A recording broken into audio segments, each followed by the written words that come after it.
नयागढ़ बनखंड द्वारा आज जिला स्तरीय वन महोत्सव पालित हो जाइछि।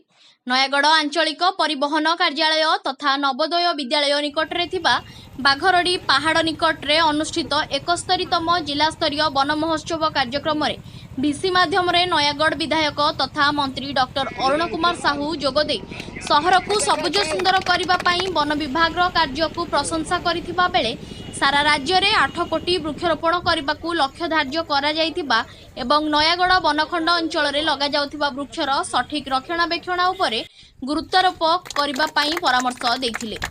एही अवसर में अन्यतम अतिथि भावे नयागढ़ जिलापाल डॉक्टर पोमा टुडू जोगदे बाघरडी लंडा पहाड़ में लगाजिबाकु थिबा 24,000 वृक्षरोपण कार्यक्रम शुभारंभ करथिले।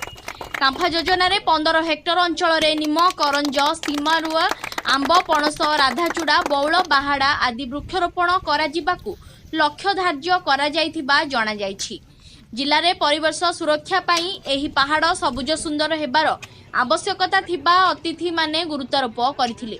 नयागढ़ बनखंड अधिकारी धनराज एचडी अध्यक्षतार अनुष्ठित एही कार्यक्रम में जिला परिषद अध्यक्षा वैजयंती माला महांती, आरक्षी अधीक्षक प्रत्युष दिवाकर, महानदी वन्यप्राणी बनखंड अधिकारी एचसीएफ एवं नयागढ़ वनांचल अधिकारी प्रमुख उपस्थित रहिथिले। बोलगड़ू प्रताप कुमार रणसिंह रिपोर्ट।